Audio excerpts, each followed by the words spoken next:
दंगल music में आपका स्वागत है।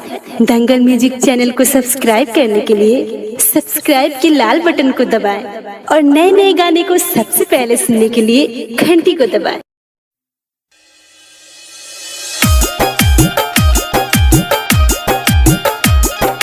खुशबू रिकॉर्डिंग स्टूडियो मिक्स बाय इमाम बाबू।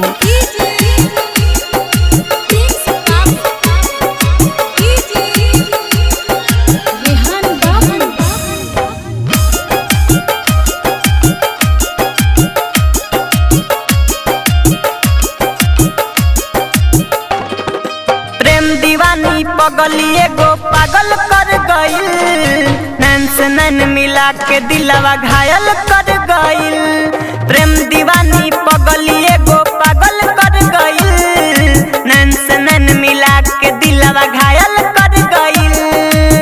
साथी रे साथी रे साथी रे साथी रे साथी रे, प्रेम दीवानी पगलिए गो पागल कर गइल, नैन से नैन मिला के दिलवा घायल कर गइल।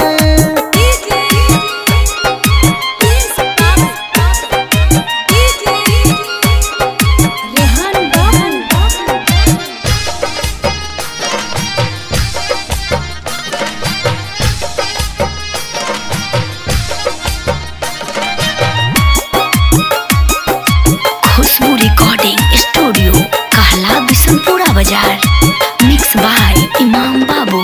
दिल में मोहब्बत घर बना के दिल से निकाली गइल हो, चाहत बढ़ा के दिल धड़का के दिल से निकाली गइल हो।